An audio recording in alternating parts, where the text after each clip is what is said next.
ఈరోజు ఈ కార్యక్రమాన్ని స్పాన్సర్ చేస్తున్న వారు మిస్టర్ అండ్ మిస్సెస్ లోకనాథం గారు మరియు పంచరత్నం గారు. వారు Rajanagar colony, Uppal X road, Hyderabad వాస్తవ్యులు. లోకనాథం గారు, పంచరత్నం గారు కోవిడ్ నుంచి స్వస్థత పొందారు. దేవుడు వారికి విడుదల దయచేసినందుకు కృతజ్ఞతగా ఈ ప్రోగ్రాంని స్పాన్సర్ చేశారు. అదేవిధంగా వారి కుమారుడు డేవిడ్ వివాహం కొరకే, పెద్ద కుమారుడు జాన్ కుటుంబం కొరకే, వారి బిడ్డల కొరకే ప్రత్యేకంగా ప్రార్థించమన్నారు. దేవుడు వారి పట్ల చూపెట్టిన కృపను బట్టి దేవుడికి నిండు వందనాలు చెల్లించుకున్నాం. వారు ఇంకా ఆత్మీయంగా బలపరిచి ఇంకా వారి జీవితాల్లో ఉన్న ఏ కష్టాలు, శ్రమల నుంచైనా దేవుడు వారికి సంపూర్ణ విడుదల దయచేయునుగాక. వారి జీవితాల్లో ఉన్న హృదయవాంఛలు దేవుడు నెరవేర్చి దీవించి ఆశీర్వదించునుగాక. ఆమేన్. దేవుని వాక్యాన్ని వినడానికి సకాలానికి వచ్చిన మీ అందరిని నేను అభినందిస్తున్నాను. నా హృదయపూర్వక వందనాలు నేను చెల్లిస్తున్నాను. దేవుడు ఈరోజు మీతో నాతో మాట్లాడడానికి ఇష్టపడుతున్నారు. ఆయన మాట్లాడుతూ ఉండగా దేవుని వాక్యాన్ని మనము శ్రద్ధగా వినాలి. కొన్ని సంవత్సరాలుగా దేవుని వాక్యాన్ని వింటున్నారు. నేను ఒక్కడే కాదు, చాలామంది సేవకులు దేవునికి వాక్యాన్ని చెబుతున్నారు. దేవుని వాక్యాన్ని చెబుతున్నారు, మీరు వింటున్నారు. తద్వారా మన యొక్క జీవితాలలో మార్పు రాకపోతే ప్రయోజనం ఉండదు అనే విషయాన్ని నేను జ్ఞాపకం చేస్తున్నాను. దేవుని యొక్క వాక్యాన్ని వినడం ద్వారా మనలో ఒక నూతన అనుభవం రావాలి. నా ప్రియ బిడ్డలారా, ఈ సత్యాన్ని మీరు మర్చిపోవద్దు. ఈ నూతన అనుభవం రాకపోయినట్లయితే ఎంతమంది సేవకులు ఎన్ని గంటలు వాక్యం చెప్పినా అంత ప్రయోజనం ఉండదు అనే విషయాన్ని నేను జ్ఞాపకం చేస్తున్నాను. మంచిది. ఎలా ఉన్నారమ్మా? ఎలా ఉన్నారు బాబు? మీ దాంపత్య జీవితము ఏ రీతిగా ఉంది? భార్యాభర్తలుగా మీరు కలిసి ఉన్నారా? ఎందుకు ఈ మాట నేను చెబుతున్నాను అనగా, ఒక సీనియర్ దేవుని సేవకుడుగా నాతో కొన్ని విషయాలు పంచుకోవడానికి ఇష్టపడుతూ ఉంటారు కొంతమంది. ఎందుచేతనగా వివాహం అవుతుంది, కొద్ది కాలానికే విడిపోతున్నారు. ఆ మాట వింటుంటేనే నాకు చాలా బాధగా ఉంటుంది. విడిపోవడానికి కాదు కదూ పెళ్లి చేసుకున్నది, మీరు కలిసి ఉండడానికి. చిరకాలము అనగా మీరు బ్రతికున్నంత కాలము మీరు కలిసి ఉండాలి. విడిపోవడం మంచిది కాదు అనే విషయాన్ని నేను జ్ఞాపకం చేస్తున్నాను. విడిపోవడం మాత్రమే కాదు, కొన్ని అక్రమ సంబంధాలు కూడా పెట్టుకుని కుటుంబాలని నాశనం చేసుకుంటున్నారు. చాలా విచారకరమైన సంగతి. ఈ అమ్మాయితోనే నేను కాపురం చేస్తాను, ఈ అబ్బాయితోనే నేను కాపురం చేస్తాను అని ప్రమాణాలు చేస్తారు. సంఘాలలో దైవ సేవకుల ఎదుట ప్రమాణాలు చేస్తారు. ఆ ప్రమాణాలు కొద్ది కాలమే కొందరి జీవితాల్లో ఉంటున్నాయి. చాలా విచారకరమైన సంగతి. నా ప్రియ బిడ్డలారా, దేవుని వాక్యాన్ని జాగ్రత్తగా వినండి. దేవుని వాక్యాన్ని మీ హృదయాల్లోనికి ఆహ్వానించండి. వాక్య ప్రకారము జీవించటానికి మీరు ప్రయత్నం చేయాలని నేను మనవి చేస్తున్నాను. నా ప్రియ పాప, ఎందుకమ్మా మీ అమ్మగారింట్లో ఉన్నావు? నీ భర్తతో ఎందుకు లేవు? చెప్పమ్మా, నీ భర్తతో ఎందుకు లేవు అనేది నీవు సమాధానం చెప్పగలుగుతున్నావా? సమాధానం చెప్పలేకపోవడానికి కారణం ఏమిటో నీవు ఆలోచించాలి. అక్రమ సంబంధాలు ఈనాడు కుటుంబాలను పాడు చేస్తున్నాయి. జాగ్రత్తగా ఉండాలని నేను మనవి చేస్తున్నాను. ముఖ్యంగా యవ్వన బిడ్డలు, మీరు అనేక మంది ఎదుట ప్రమాణాలు చేశారు, మీకు వివాహమైంది. మీరు కలిసి ఐకమత్యంతో, శాంతి సమాధానంతో, సంతోషంతో మీరు జీవించాలి. దేవుడు మీకు బిడ్డలను ఇస్తారు, బిడ్డలను ఇచ్చారు. కాబట్టి ఆ బిడ్డలను మీరు మంచిగా పెంచుకుంటూ సంతోషంగా ఉండాలి అని నేను మనవి చేస్తున్నాను. ఎవరైనా ఆడబిడ్డలు వేరొక పురుషునితో జీవిస్తూ ఉంటే నేను ఒక తండ్రిగా, పెద్దవానిగా చెబుతున్నాను, అది మంచిది కాదు, అది ఆశీర్వాదకరం కాదు, అది శాపగ్రస్తమైన జీవితము అనే విషయాన్ని జ్ఞాపకం చేస్తున్నాను. అటువంటి అక్రమ సంబంధాలకు ఫుల్ స్టాప్ పెట్టాలి. అటువంటి అక్రమ సంబంధాలను మీరు మానివేయాలని నేను మనవి చేస్తున్నాను. మంచిది. ఇక దేవుని యొక్క వాక్య ధ్యానంలోనికి వెళదాం. దేవుని యొక్క వాక్య ధ్యానంలోనికి వెళ్ళడానికి ముందుగా ఇంకా 2 పనులు నేను చేయాలి. ఒకటి, మీరు పాట వినాలి. రెండవది, నేను ప్రార్థన చేయాలి. పాట వింటారా? అయితే పాట వినండి. అగ్నిగంధకం పడనయ్యున్నది యేసువాడలో లేని వారిపై, అగ్నిగంధకం పడనయ్యున్నది యేసువాడలో లేని వారిపై. రొమ్ము రొమ్ము కొట్టుకున్న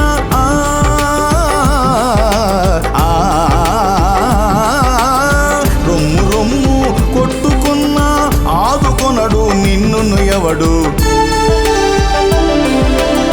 వాడవచ్చింది యేసు వాడవచ్చింది, వాడవాడల వారినంతా తీసుకెళ్ళుటకు రండి పల్లెపట్నం వారినంతా తీసుకెళ్ళుటకు.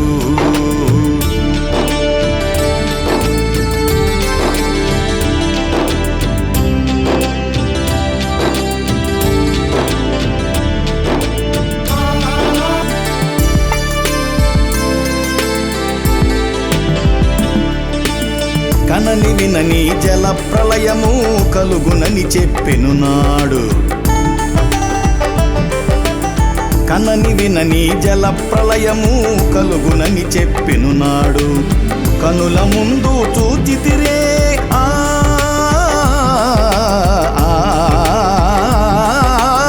కనుల ముందు చూచితిరే సర్వ అనంత జ్ఞాని యేసు బోధలు.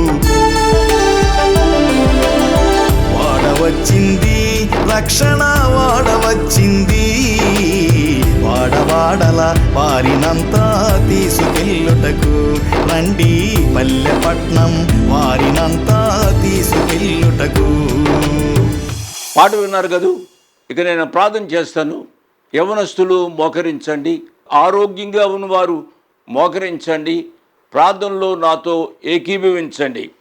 మమ్మలను మికిలిగా ప్రేమించిన మా ప్రియ పరలోకపు తండ్రి, వందనాలు, స్తోత్రాలు నాయనా. మీ కృపా వాక్యాన్ని ధ్యానం చేసే భాగ్యాన్ని మీరు మాకిచ్చినందుకై వందనాలు, స్తోత్రాలు.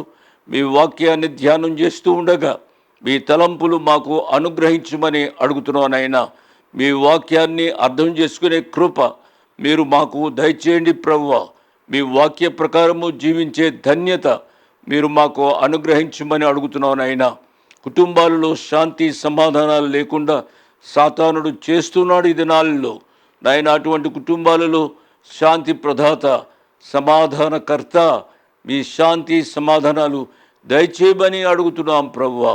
కృప చూపించండి. వివాహం చేసుకున్నది వారు కొద్ది కాలం కాపురం చేసి విడిపోవడానికి కాదు నాయనా, వారు అనేకులకు ఆశీర్వాదకరంగా ఉండడానికి వారు వివాహం చేసుకున్నారు. వారి దాంపత్య జీవితాలను దీవించుమని నాయన. ఈ దేవుని యొక్క వాక్యాన్ని వినడానికి వచ్చినవారు, దేవుని వాక్యంలో పాల్గొంటున్న వారందరినీ మీ కృప కౌగిటిగా అప్పగించుకుంటూ నిండారుగా దీవించుమని మీ కుమారుడు మా రక్షకుడు యేసు ప్రభు వారి పుణ్యనామమున స్తుతించి ఘనపరిచి వేడుకుంటున్నాము తండ్రి. ఆమెన్, ఆమెన్ అని చెప్పిన మీ అందరికీ నా ప్రత్యేక వందనాలు నేను చెప్తూ ఉన్నాను. దేవుడు ఈరోజు మీతో నాతో మాట్లాడడానికి ఇష్టపడుతున్నారు. నేను బోధిస్తున్నాను అని చెప్పి నేను పెద్ద గొప్పవాడిని మీకు కాదు, నాతో కూడా మాట్లాడుతున్నారు ఆయన మాట్లాడుతూ ఉండగా చెప్పే నా జీవితాన్ని నేను సరి చేసుకోవాలి, వినే మీ యొక్క జీవితాలను మీరు సరి చేసుకోవాలి. మన జీవితాలు సరి అయితేనే కానీ దేవుని వాక్య ప్రకారము జీవించాలి అనే తపన మన జీవితంలో ఉంటేనే కానీ ఈ టీవీ కార్యక్రమాల ద్వారా ప్రయోజనం ఉండదు అనే విషయాన్ని నేను జ్ఞాపకం చేస్తున్నాను.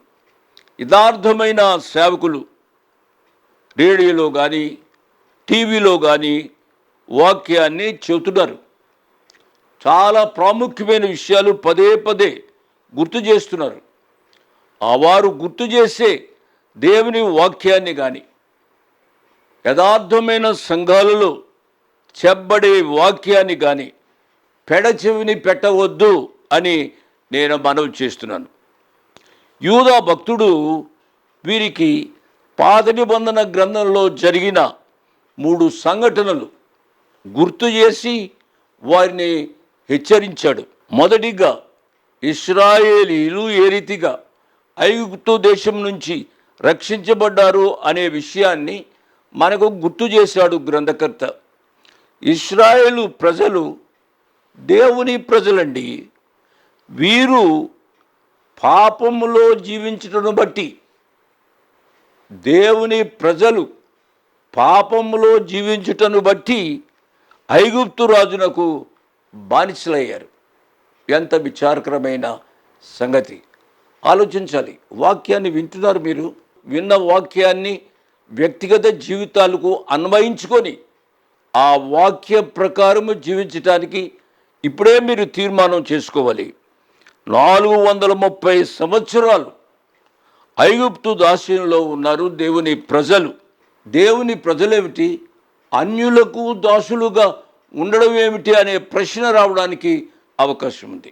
ఎవరు పాపం చేసినా వారు ఆ పాపానికి దాసులవుతారు, మర్చిపోవద్దు. ఇశ్రాయేలు ప్రజల పాపము వారిని దాస్యంలోనికి నెట్టివేసింది. చాలా విచారకరమైన సంగతి.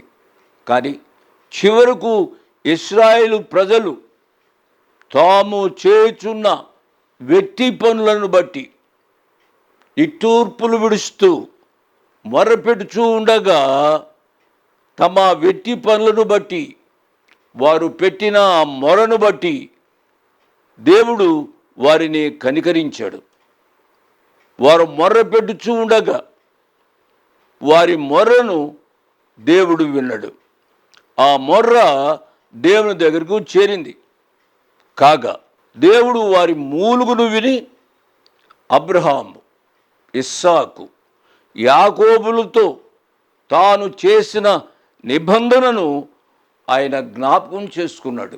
ఎంత మంచి దేవుడు అంటే, దేవుడు ఇశ్రాయేలీలను చూచి వారి యందు లక్ష్యముంచాడు.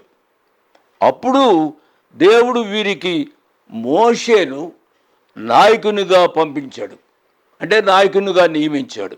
ఈ రీతిగా చెప్పాడు. ఈరోజు పాఠంలో పాత నిబంధన గ్రంథంలోని వచనాలు చాలా వస్తాయి. కాబట్టి పరిశుద్ధ గ్రంథాన్ని మీరు తెచ్చుకుని ఉంటారని నేను ఆశిస్తున్నాను. దయచేసి పరిశుద్ధ గ్రంథాన్ని తెచ్చుకున్న వారు నాతో కలిసి చూడండి.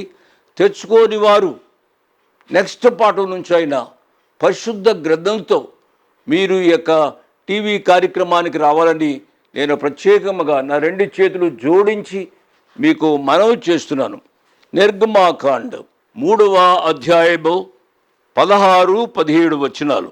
నీవు వెళ్ళి ఇశ్రాయేలీల పెద్దలను పోగు చేసి, మీ పితరుల దేవుడైన యెహోవా అనగా అబ్రహాము, ఇస్సాకు, యాకోబుల దేవుడు నాకు ప్రత్యక్షమై ఇట్లనెను, నేను మిమ్మును ఐగుప్తులో మీకు సంభవించిన దానిని నిశ్చయముగా సూచితిని.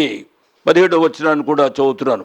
ఐగుప్తు బాధలలో నుండి పాలు తేనెలు ప్రవహించు దేశమునకు అనగా కనానీయులు, హిత్తీయులు, అమోరీయులు, పెరిజ్జీయులు, హివ్వీయులు, ఎబీసీయులున్న, యబూసీయులున్న దేశమునకు మిమ్ము రప్పించదనని సెలవిచ్చితనని వారితో చెప్పుమో. మెట్టుకు ఇశ్రాయేలు ప్రజలు దేవుని యొక్క అద్భుత హస్తము యొక్క ప్రాబల్యము వలన ఐగుప్తు దేశాన్ని విడిచిపెట్టారు. దేవుని నామానికి స్తోత్రం. వీరు ఐగుప్తు దేశాన్ని వదిలిపెట్టడానికి దేవుడు ఎన్నో అద్భుతాలు చేయవలసి వచ్చింది. ఐగుప్తు రాజు వీరిని అంత సులభంగా విడిచిపెట్టలేదు. ఐగుప్తు రాజు యొక్క మొండి వైఖరికి దేవుడు 10 తెగుళ్లను రప్పించవలసి వచ్చింది. ఐగుప్తీయులు చాలామంది నశించారు. ఇశ్రాయేలు ప్రజలు ఐగుప్తు దేశాన్ని దాటి కొద్ది దూరం వెళ్ళిన తరువాత ఎర్ర సముద్రము ఎదురు వచ్చింది. ఐగుప్తు సైన్యాన్ని ఆ నదిలో ముంచివేసి తన ప్రజలను దేవుడు రక్షించాడు. ప్రభువారు ఇన్ని గొప్ప కార్యాలు చేసినా ఒక సమయం వచ్చేసరికి ఆ ఇశ్రాయేలు ప్రజలు ఆయనను నమ్మలేకపోయారు. చాలా విచారకరమైన సంగతి. వాక్యం వింటున్న నా ప్రియ బిడ్డలారా, నీ జీవితంలో దేవుడు ఎన్ని గొప్ప కార్యాలు చేస్తున్నాడు. అయినప్పటికీ కూడా ఆ ప్రియ దేవునిని హృదయపూర్వకంగా నీవు నమ్ముతున్నావా? ఆలోచించుమని ప్రభు పేరిట నేను మనవి చేస్తున్నాను. దేవునిపై, దేవుడిచ్చిన నాయకత్వంపై వారు తిరుగుబడి సణుగుకోవడం ప్రారంభించారు. చూడండి, సంఖ్యాకాండం 11వ అధ్యాయము 4వ వచనం నుంచి నేను చదువుతున్నాను. వారి మధ్యనున్న మిశ్రిత జనము మాంసాపేక్ష అధికముగా కనుపరచగా ఇశ్రాయేలీయులను మరలా ఏడ్చి, మాకెవరు మాంసము పెట్టెదరు? ఐగుప్తులో మేము ఉచితముగా తినిన చేపలను, కీరకాయలను, దోసకాయలను, కూరాకులను, ఉల్లిపాయలను, తెల్లగడ్డలను జ్ఞాపకమునకు వచ్చుచున్నవి. ఇప్పుడు మా ప్రాణము సొమ్మసిల్లెను. ఈ మన్నా కాక మా కన్నుల ఎదుట మరేమీ లేదని చెప్పుకొనిరి. ఇదిలా ఉంచండి. ఇంకొక వచనాన్ని కూడా నేను చదువుతాను. అదే సంఖ్యాకాండం 14వ అధ్యాయము మొదటి 4 వచనాలు. అప్పుడు ఆ సర్వ సమాజము ఎలుగెత్తి కేకలు వేసెను. ప్రజలు ఆ రాత్రి ఎలుగెత్తి ఏడ్చిరి. మరియు ఇశ్రాయేలీయులందరూ మోషే అహరోనుల పైన సణుగుకొనిరి. ఆ సర్వ సమాజము, అయ్యో, ఐగుప్తులో మేమేల చావలేదు, ఈ అరణ్యమందు మేమేల చావలేదు, మేము కత్తి వాత పడినట్లు యెహోవా మమ్మను ఈ దేశంలోనికి ఏల తీసుకుని వచ్చెను. మా భార్యలు, మా పిల్లలు కొల్లబోవుదురు. తిరిగి ఐగుప్తుకు వెళ్ళుట మాకు మేలు కాదా అని వారితో అనిరి. వారు, మనము నాయకుని ఒకను నియమించుకొని ఐగుప్తునకు తిరుగు వెళ్ళుదుమని ఒకనితో ఒకడు చెప్పుకున్నారు. ఎర్ర సముద్రము దాటిన తరువాత స్తుతిగీతము పాడిన నోళ్ళు ఇప్పుడు దేవునిపై, తన భక్తుడైన మోషేపై సణుక్కోవడం ప్రారంభించారు. చాలా విచారకరమైన సంగతి. దేవుడు ఇది సహించలేకపోయాడు. వాళ్ళు దేవుని బిడ్డలపై సణుక్కోవడం ఏమిటి? దేవుడు సహించలేక ఆయన ఏమి చేశాడో యూదా భక్తుడు ఇక్కడ రాశాడు. వారిలో నమ్మకపోయిన వారిని దేవుడు నాశనం చేశాడు. చూడండి, సంఖ్యాకాండం 14వ అధ్యాయము 22, 23 వచనాలు చదువుతున్నాను. నేను ఐగుప్తులోను అరణ్యములోను చేసిన సూచక క్రియలను, నా మహిమను చూచిన ఈ మనుషులందరూ ఈ 10 మారులు నా మాట వెనుక నన్ను పరిశోధించిరి. కాగా వారి పితరులకు ప్రమాణపూర్వకముగా నేను ఇచ్చిన దేశమును వారు చూడనే చూడరు. నన్ను అలక్ష్యము చేసిన వారిలో ఎవరును దానిని చూడరు. 29వ వచనం కూడా నేను చదువుతున్నాను. చూడండి, 29వ వచనం. మీ శవములు ఈ అరణ్యములోనే రాలును. మీ లెక్క మొత్తము చొప్పున మీలో లెక్కింపబడిన వారందరూ, అనగా 20 ఏండ్లు మొదలుకొని పై ప్రాయము కలిగి నాకు విరోధముగా సణిగిన వారందరూ రాలిపోదురు. ఈ విషయాలు విన్న తరువాత మనము గ్రహించవలసింది ఏమిటి అనగా, అబద్ధ బోధకులు వచ్చి ఎన్ని తీపి మాటలు చెప్పినా, భూలోక సంబంధమైన ఎన్ని లాభాలు చూపించినా, వారి మాటలకు లొంగిపోక దేవుని యందు పూర్ణ విశ్వాసము నిలుపుమని ప్రత్యేకముగా నేను మనవి చేస్తున్నాను. మనము సత్యమునకై పోరాడాలి. నేను చెప్తున్న గుర్తులు మీకు గుర్తున్నాయి కదూ. ఆ మొదటి గుర్తి ఏమిటో మీకు గుర్తుందా? ఆ మొదటి గుర్తులో నుండి రెండవ విషయాన్ని చెప్తాను. చూడండి, 6వ వచనం. యూదా రాసిన పత్రిక 1వ అధ్యాయము 6వ వచనాన్ని చదువుతున్నాను. మరియు తమ ప్రధానత్వమును నిలుపుకొనక తమ నివాస స్థలమును విడిచిన దేవదూతలను మహాదినమున జరుగు తీర్పు వరకు కటికి చీకటిలో నిత్య పాశుబులతో ఆయన బంధించి భద్రము చేసెను. ఈ వచనంలో దేవదూతలు గూర్చి రాయబడింది. ఈ దేవదూతలు గూర్చి పేతురు భక్తుడు కూడా వ్రాశాడు. పేతురు గారు వ్రాసిన 2వ పత్రిక ధ్యానాల్లో మనము కొన్ని విషయాలు ఆల్రెడీ చెప్పుకున్నాం. పేతురు వ్రాసిన 2వ పత్రిక 2వ అధ్యాయము 4వ వచనం, దేవదూతలు పాపం చేసినప్పుడు దేవుడు వారిని విడిచిపెట్టక పాతాళలోకం మందలి కటికి చీకటి గల బిలములోనికి ఆయన త్రోసి తీర్పుకు కావలిలో ఉంచబడుటకు వారిని అప్పగించెను అని రాయబడింది. పేతురు గారు వ్రాసిన 2వ పత్రికకు యూదా వ్రాసిన పత్రికకు గల సంబంధాలలో ఇంకొక వచనాన్ని చదువుతున్నాను. చూడండి, దేవుడు దూతలకు ఒక ప్రత్యేక స్థానాన్ని అనుగ్రహించాడు. యెహెజ్కేలు గ్రంథం 28వ అధ్యాయము 14వ వచనం నుంచి 17వ వచనం వరకు, అభిషేకము నొందిన కెరూబువై ఒక ఆశ్రయముగా నీవు ఉంటివి, అందుకే నేను నిన్ను నియమించి తిని. దేవునికి ప్రతిష్ఠింపబడిన పర్వతం మీద నీవు ఉంటివి, కాలుచున్న రాళ్ల మధ్యను నీవు సంచరించుచుంటివి. నీవు నియమింపబడిన దినము మొదలుకొని పాపము నీ యందు కనబడు వరకు ప్రవర్తన విషయంలో నీవు యథార్థవంతుడుగా ఉంటివి. అయితే నీకు కలిగిన విస్తారమైన వర్తకము చేత నీ లోపల నీవు అన్యాయము పెంచుకొని పాపము చేయుచూ వచ్చితివి గనుక దేవుని పర్వతం మీద నువ్వు ఉండకుండా నేను నిన్ను అపవిత్రపరిచితిని. ఆశ్రయముగా ఉన్న కెరూబు, కాలుచున్న రాళ్ల మధ్యను నువ్వికను సంచరించవు. నిన్ను నాశనము చేసి తిని నీ సౌందర్యము చూచుకొని నీవు గర్వించిన వాడవై నీ తేజస్సు చూచుకొని నీ జ్ఞానమును చెరుపుకొంటివి. కావున నేను నిన్ను నేలను పడవేసెదను, రాజులు చూచుండగా నిన్ను హేళనకు అప్పగించెదను. ఇంకో వచనాన్ని కూడా చదువుతాను.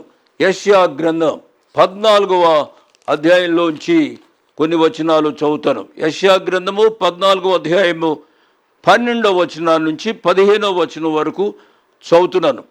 తేజో నక్షత్రమా, వేకువ చుక్క, నీ వెట్లు ఆకాశం నుండి పడితివి. జనములను పడగొట్టిన నీవు నేలమట్టం వరకు ఎట్లు నరకబడితివి. నేను ఆకాశమునికి ఎక్కిపోయేదను, దేవుని నక్షత్రములకు పైగా నా సింహాసనమును హెచ్చింతును. ఉత్తర దిక్కునున్న సభాపర్వతం మీద కూర్చుందును, మేఘమండలం మీదకి ఎక్కుదును, మహోన్నతునితో నన్ను సమానునిగా చేసుకొందును అని నీవు మనసులో అనుకొంటివి గదా. నీవు పాతాళమునకు నరకములో ఒక మూలకు త్రోయబడితివే. విన్నారు కదూ, దేవుడు దేవదూతలకు ఇచ్చిన ప్రధానత్వమును వారు నిలుపుకొనక తమ నివాస స్థలములను విడిచారు. ఇట్టి దేవదూతలు మహాదినమున జరుగు తీర్పు వరకు కటికి చీకటిలో నిత్య పాశములతో ఆయన బంధించి భద్రం చేశాడు. ఈ వచనం ఇంకొక ప్రశ్నను లేవనెత్తుతుంది. ఆ ప్రశ్న ఏమిటో వచ్చే పాఠంలో నేను చెప్తాను, దానికి జవాబు కూడా నేను చెప్తాను. ఇంత ఓపికగా విన్న మిమ్మలను నేను అభినందిస్తున్నాను. మనము దేవునిని ఎంతగా ప్రేమిస్తామో ఆ ప్రియ దేవుడు మనను అంతగా ప్రేమిస్తాడు. కాబట్టి దేవునిని ప్రేమించే ఆ గొప్ప లక్షణాన్ని మన హృదయాలలో పెంపొందించుకోవాలని మనవి చేస్తూ ఈరోజు కార్యక్రమాన్ని నేను ముగిస్తున్నాను. ఇంత ఓపికగా విన్న మిమ్మల్ని నేను అభినందిస్తున్నాను. ఈ కార్యక్రమం కొరకు ప్రార్థన చేయండి. ఈ పరిచర్య కొరకు, యేసు అనుచరుల పరిచర్య కొరకు ప్రార్థన చేయండి. యేసు అనుచరుల పరిచర్యలో నేను మాట్లాడుతున్నాను, నా 2 కుమారులు మాట్లాడుతున్నారు. మా ముగ్గురి యొక్క పరిచర్య అనేక మందికి ఆశీర్వాదకరంగా ఉండగలిగినట్లుగా మీరు ప్రార్థించమని మనవి చేస్తూ నేను ముగిస్తున్నాను. దేవుడి కార్యక్రమాన్ని నిండారుగా దీవించునుగాక. ఆమేన్. Praise the Lord. దేవుని నామానికి స్తోత్రం. మీ అందరి ముందుకు రావడానికి కారణం, యేసు అనుచరుల ఈ పరిచర్యలో ప్రాముఖ్యంగా మీ అందరి ప్రియతమ అన్న జోషన్న గారు వచనం వెంబడి వచనం ధ్యానిస్తున్న ప్రతి గ్రంథాన్ని కానీ పత్రికను కానీ మీకు అతి సమీపంగా అందచేయాలని, మీరు ప్రతిరోజు విని దాని ద్వారా ఆశీర్వదింపబడి కొంతమంది రక్షణ పొందాలని ఒక ప్రేరేపణ మా జీవితాల్లో కలిగింది. కాబట్టి నాన్నగారు బోధించే ప్రతి వచనం వెంబడి వచన ధ్యానాలని యూట్యూబ్లో ఏ రోజు చెప్పుతున్న వాక్య ధ్యానాన్ని ఆ రోజే యూట్యూబ్లో అప్లోడ్ చేయడం జరుగుతుంది. మా అన్నగారు జాన్ స్పర్జన్ గారు బోధించేది పాయింట్ వైజ్ చెప్పే వాక్య సందేశాలని ఆ రోజు చెప్పేది వెంటనే యూట్యూబ్లో అప్లోడ్ చేయబోతుంది. అదేవిధంగా నేను హీరోస్ ఆఫ్ ది బైబిల్ అనే సిరీస్ని చెప్తుండగా వాటిని కూడా వెంటనే యూట్యూబ్లో అప్లోడ్ చేయడం జరుగుతుంది. కాబట్టి మీరు ఎవరైనా టీవీ చూడలేని పక్షాన ఈ యూట్యూబ్ ఛానల్లో JFM భక్త్ సింగ్ లేక భక్త్ S9 అని మీరు యూట్యూబ్లో టైప్ చేస్తే మీకు ఈ ఛానల్ వస్తుంది. ఈ విధంగా దాని చిత్రం ఉంటుంది. కాబట్టి దీన్ని వెంటనే మీరు సబ్స్క్రైబ్ చేయండి, బెల్ ఐకాన్ ప్రెస్ చేయండి, మీకు నోటిఫికేషన్ వస్తుంది అప్లోడ్ అవ్వగానే. కాబట్టి మీరు ప్రోగ్రామ్కి ముందన్నా వినొచ్చు, ప్రోగ్రాం తర్వాత అయినా మీరు మిస్ అయిన సమయంలో ఈ ప్రోగ్రామ్ని, ఈ వచన ధ్యానాలని, ఈ పాయింట్ వైజ్ ధ్యానాలని, ఈ character wise heroes of the Bible ధ్యానాలని మీరు యూట్యూబ్లో విని ఆశీర్వదింపబడాలని, ఈ విధంగా అనేకులకి ఈ రక్షణ సువార్త మీరు కూడా దీన్ని షేర్ చేయడం ద్వారా చేరవేయాలని మా మనవి. దేవుడు మిమ్మల్ని దీవించి ఆశీర్వదించునుగాక. ఆమేన్. ఇంతవరకు వాక్యాన్ని విన్నందుకు మీకు నా హృదయపూర్వక వందనాలు. ఒక ప్రత్యేకమైన మనవి చేయడానికి మరొకసారి మీ ముందుకు వస్తున్నాను. అదేమిటనగా, ఈ కార్యక్రమాన్ని నిర్వహించడానికి నేను ఎంతో ధైర్యం చేశాను అనే విషయాన్ని జ్ఞాపకం చేస్తున్నాను. డబ్బుండి కార్యక్రమాన్ని ప్రారంభించలేదు. నన్ను రక్షించి ఇంతవరకు పిలిచిన ప్రభు ఉన్నారు అని, తదుపరి విశ్వాసులైన మీరు ఉన్నారు అనే ధైర్యంతో ఈ కార్యక్రమాన్ని కొనసాగిస్తున్నాం. కాబట్టి ఈ కార్యక్రమానికి అయ్యే ఖర్చులో కొంత భాగమైన మీరు భరించాలని మనవి చేస్తున్నాను. ఒకరోజు కార్యక్రమానికి ఎంత ఖర్చు అవుతుందో ఆ విషయాలు మీరు తెలుసుకోవాలంటే దయతో నాకు ఫోన్ చేసి కానీ, ఆఫీసుకు ఉత్తరం రాసి కానీ తెలుసుకుని సహాయపడమని ఒక తండ్రిగా, దైవదాసునిగా, అంకులుగా మీకు మనవి చేస్తున్నాను. దేవుడు మిమ్మల్ని నిండారుగా దీవించునుగాక. ఆమేన్.